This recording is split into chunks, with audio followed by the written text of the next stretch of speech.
Hi, I'm Dr. Andrew Farley, host of The Grace Message. Got a Bible question? Struggling with a personal issue? Wondering about a tricky verse? At BibleQuestions.com, you'll get clear, grace-based answers in 10 seconds or less. No fluff, no confusion, just practical biblical truth. Ask anything, anytime, and experience the power of God's love. Visit BibleQuestions.com. That's BibleQuestions.com, your go-to for biblical clarity. Jesus plus nothing. 100% natural, no additives.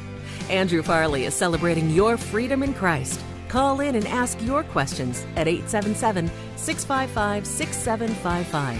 That's toll free at 877-655-6755. Via satellite from Texas, it's The Grace Message with Dr. Andrew Farley. Hello, everyone. Welcome to The Grace Message. I'm Andrew Farley. So glad you are joining us tonight. That number to call, 877-655-6755. Right now, we got wide open lines, plenty of room for you to get in with your question tonight.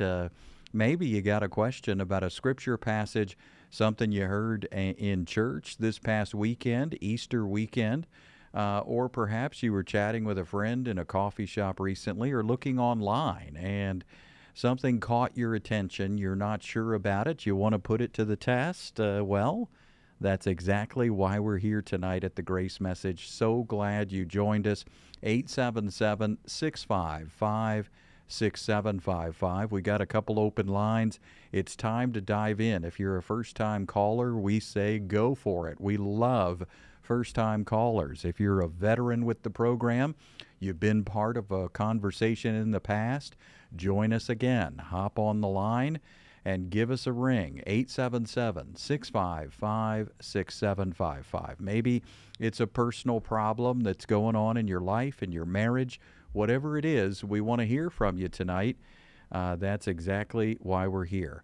Well, all lines are filled. We're going to pop out to Georgia for our first call of the evening, and we'll talk with Aaron. Hi, Aaron. What do you got for us tonight, my friend? Well, I want to put something to the test, Dr. Farley, in Luke 14 here. I want to see what you think about this. And so you hear over the years in evangelicalism, they use this calls to discipleship, and like, oh, you got to, be willing to do this. If you can't be saved unless you're really, really, really committed, and so on and so forth. So they use that. You got to hate, your father, your mother, your wife, your children, brothers, says your own life, or you can't be my disciple. Yeah. And I was thinking about this, and you tell me what you think about this. This seems to me to be sort of like a recapitulation of love the Lord your God with all your heart, mind, soul, and strength. I mean, you can't do it. And it's almost like the Sermon on the Mount, where Jesus said in this high bar that no one can really do. And the correct response is for grace, for mercy, not to pull yourself up by your bootstraps and keep the law. Because if you look at chapter 13, it's sort of like he's lamenting that Israel won't get on board.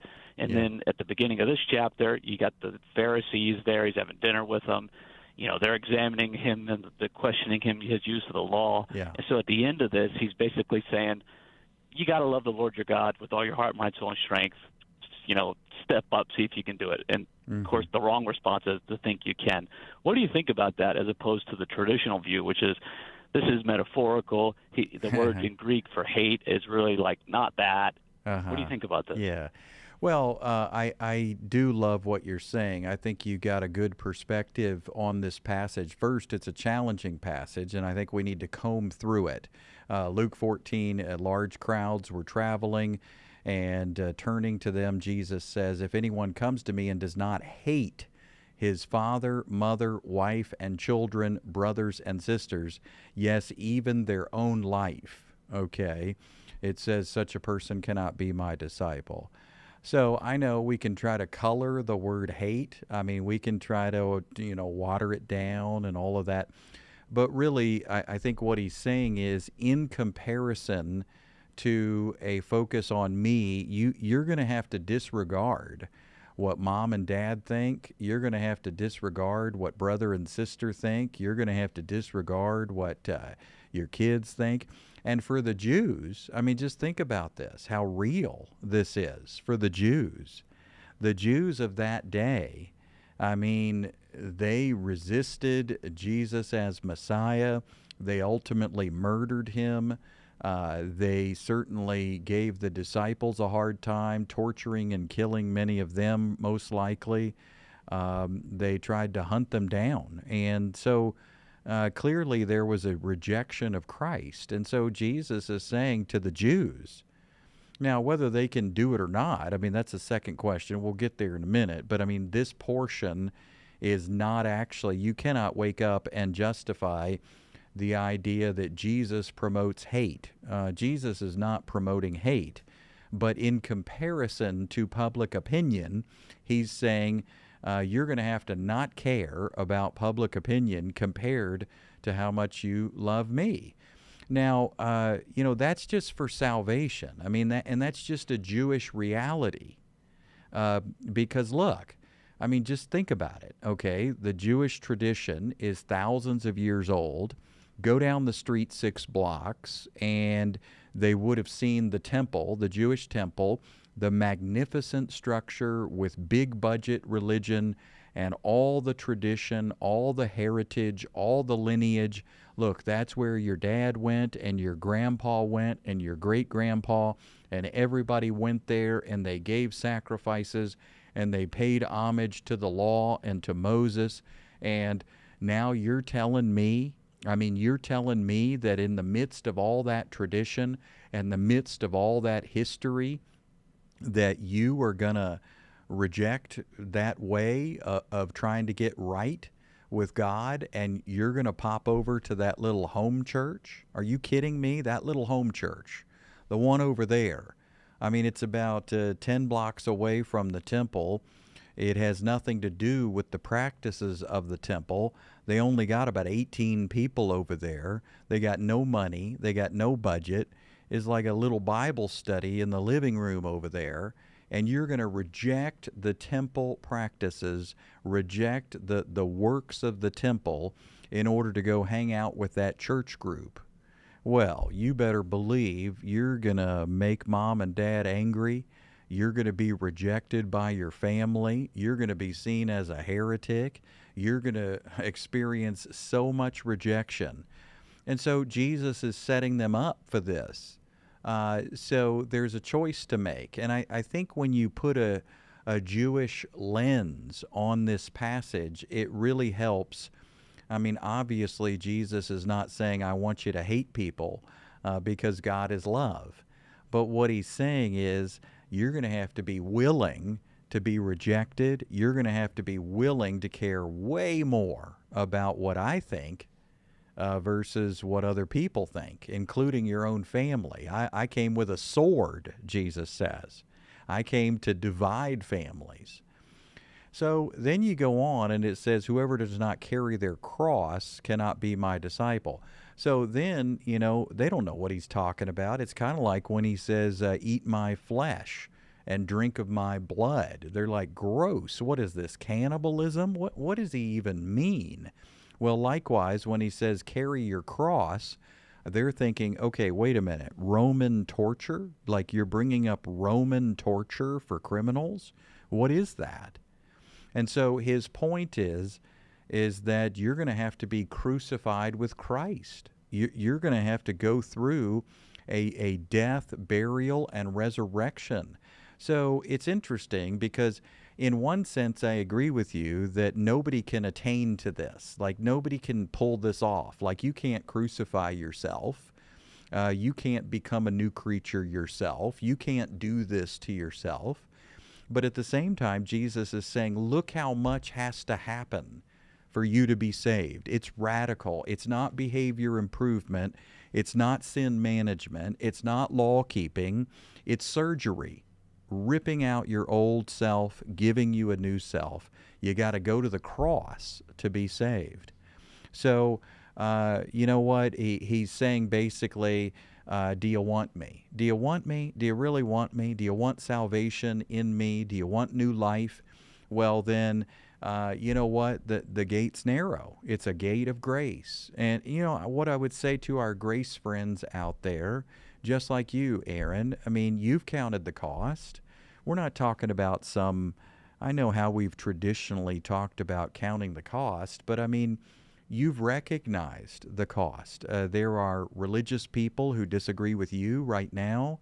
There are people that want nothing to do with you. Maybe you've lost friends over the gospel. Maybe you've offended people over the gospel of grace. Maybe you were participating in a certain religious setting and they told you, no, no, don't talk about that grace. I mean, there is a cost to a Jesus-centered message. Now take that, what you and I and so many have experienced, travel back in time 2,000 years ago, and imagine being a person in Israel who is now acquainted with the gospel. You've heard the gospel and you're pretty sure that it's probably the truth, and you're flirting with it, you're thinking about it. So Jesus is saying, whoa, I mean, you got to draw a line in the sand here. Is it Moses or is it Jesus? Is it the law or is it grace? Is it your way and what you're doing, or is it me and what I've done for you? Is it works or is it grace? And that's the line in the sand, the crossroads, the intersection, the decision, the multiple choice question. How are you going to go forward? And if you choose Jesus, get ready. Get ready to be rejected. Get ready to be hated. Get ready for division. Get ready for fights. Get ready for obstacles. Get ready to go against the grain of Jewish tradition. Get ready for people to misunderstand you, falsely accuse you, and so much more. So it's not about them making a heroic effort. It's just reality that when we choose Jesus, we're going against the religious grain. And my guess is, Aaron, you've already experienced that to a large degree. Now imagine it in the heart of Israel, in Jerusalem. Wow, what they faced, those early Christians. Well, thanks for your call tonight, Aaron, and I hope that helps. Reach out to us again anytime. Great to hear from you. Let's go now to Arizona, and we'll talk with David. Hi, David. Hi. My question is about when Jesus talked to the disciples about you'll do even greater things than people forward will, in regards to miracles. And today, in America at least, it just doesn't seem like there's the same miracles that there were back in Jesus' day. And I also wanted to ask along with that, do you think that the fruits of the Spirit, and the gifts of the Spirit are still active today, or do you think they just look a lot different today? Yeah, so we'll take the second part first here. I mean, I see no reason that the gifts of the Spirit have just vanished. You know, I'm not buying it. I don't think so. These folks who say, you know, that the gifts of the Spirit are gone, their logic is flawed in my view, because you know, what I'm seeing there is, Paul is saying that certain things will cease, but he's talking about at the end of the age. He's talking about in heaven. He's talking about how prophecy won't be needed in heaven, and he's talking about tongues not being needed in heaven. But the heaven is not happening right now. I mean, we're still waiting for the return of the Lord. So the gifts are here for the church, but I do think, to answer your question, I do think that we have misinterpreted them. I do think that.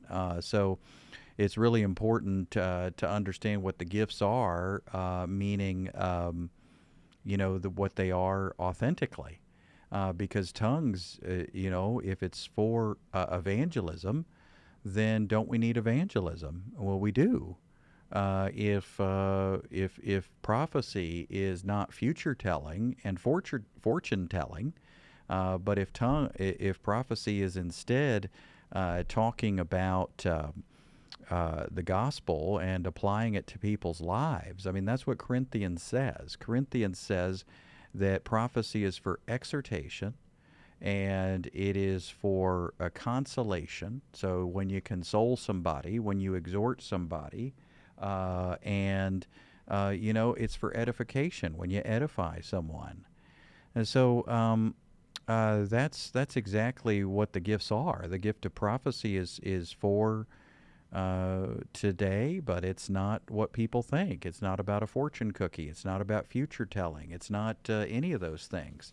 So, the gifts aren't gone. They're not vanished, but maybe we've misinterpreted some of them, and in context, they make a whole lot more sense. That sharing the gospel in foreign languages would make perfect sense. And comforting people with the gospel would make perfect sense. Those gifts are still around. You see that with missionaries at times. You see it with Christian counseling at times. And so sometimes I think we're expressing those gifts and we don't even know it. Now, about these works, so you're talking about John 14. He says, whoever believes in me will do the works I've been doing, and they will even do greater things than these, because I'm going to the Father. So what I would say there is, look, yes, there are miracles that happen throughout history. We try to say, well, this has got to be about me. I haven't done a miracle lately. What's wrong with me? No, we're talking about thousands, millions, billions of Christians over thousands of years, the entire history of the church after the cross, after Pentecost. Certainly lots of miracles have occurred. Even in the early church, you see them recorded in Acts. And then you got to ask about loving people and the fruit of the Spirit. Isn't there a miraculous love that we have for others when we forgive people who've hurt us deeply and we love them with the love of Christ that's been poured in our hearts? Isn't that, isn't that as spectacular as a blind person being able to see? How about an unloved person being loved? So I think that we have been mesmerized by the spectacular, and we get out our measuring stick, and next thing you know, we're measuring how we're doing compared to Paul, Peter, James, and John, and we decide that we're not as good. Well, the measuring stick is really Jesus himself in us, through us, whatever he's doing. Like, Lord, I don't have an agenda today. If you want to be gentle through me and that's all you got, well, you can be gentle. If you want to be loving through me and that's all we're going to do today, then I'm up for it. I'm up for anything, and I'm up for nothing. I'm willing for anything to happen because I trust you. I trust your life in me. You want to heal somebody? Great. You want to raise somebody from the dead? Great. But maybe you just want me to forgive my spouse and be kind to my kid and trust you with my everyday problems. If that's the case, I'm willing for that to be my life as well. You're my life. So I think that's the real attitude to have here. And it's not that every Christian everywhere in every era needs to be doing a miracle. So I hope that helps as you think about that passage. And please, we'd love to hear from you again. Great question. All right, well, we're going to go to Ozona, Texas, and we'll talk with Clay. Hi, Clay. How are you, Dr. Farley? Hey, I'm doing great. What's on your heart tonight, my friend? Well, my wife has got a master's in psychology, and so we always get into kind of discussions about emotions and feelings and stuff like that. And are the fruits of the Spirit, are they emotions? Just can you put a biblical perspective on that? Because I know they can get in the way sometimes, and they can get outrageous. Well, the fruit of the Spirit is not emotion necessarily. I mean, it's a tough one, what you're asking. The fruit of the Spirit is the Holy Spirit's activity in us. And so there's definitely thoughts. The Lord will prompt us with thoughts. So let's take love. Love is not a feeling, but the Spirit of God living in us would would give us thoughts, loving thoughts about someone. And might we feel some love attached to that? Yes. But then, you go to self-control. Now, is self-control a feeling? Well, again, it's a thought. It's truth. So we're believing the truth that the Spirit of God is counseling us, and then we might feel something. We might feel, wow, you've got this, Jesus. Wow. You know what? You're my satisfaction. I don't need to choose sin. I'm really going to trust you in this. You really do know what you're talking about, Lord. And so we have a thought, and then we have a feeling that might come after that. But we're not chasing the feeling. The fruit of the Spirit is not an emotion. The fruit of the Spirit is the Spirit's activity. He's a person living in us. And so we trust Him. And when we trust Him, then, well, you know what? He's going to counsel us and guide us and comfort us and show us how to respond to somebody. So we're trusting His life. We just celebrated Easter. A lot of people trust His death, but do we trust His life? A lot of people trust the cross, but do we trust the resurrection? Because through the resurrection, He gave you His life. He gave His life for you, and then He gave His life to you. And now He lives His life through you, through your unique personality. And so, that's the fruit of the Spirit, Christ living through you. So I hope that gives you some clarity there on the issue. I mean, feelings come and go, and feelings are part of the human experience, and we can learn a lot. We shouldn't crush our feelings, diminish our feelings, disregard our feelings.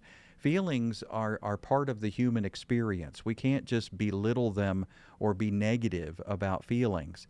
They show us something. They show us where our thoughts are. So if I'm very angry, I'm feeling all kinds of anger. You know what I've learned about that, Clay, is that if I'm feeling a whole lot of anger, it's probably because I've been hurt.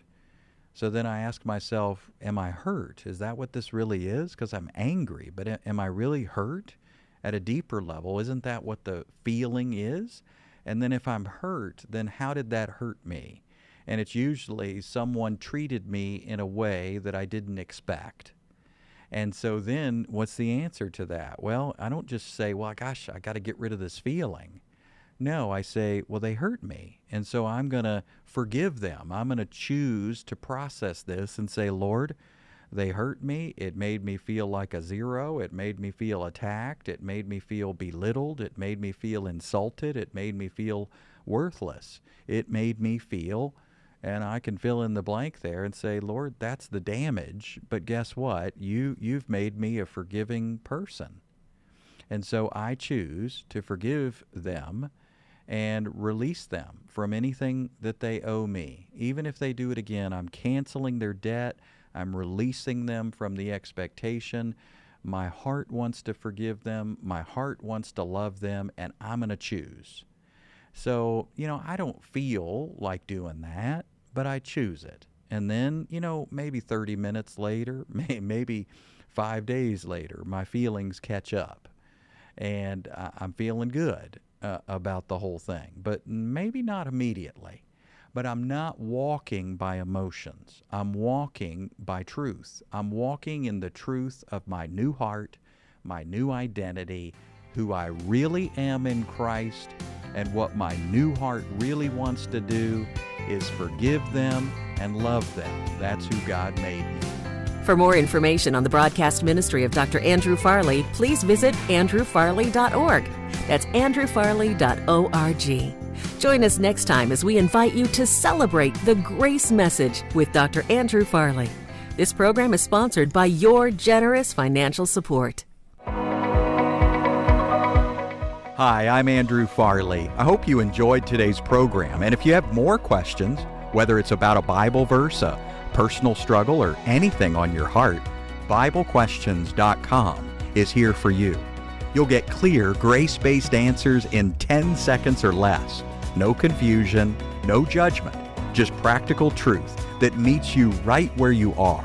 Whatever's on your mind, you'll find real answers rooted in God's love. Visit BibleQuestions.com. That's BibleQuestions.com.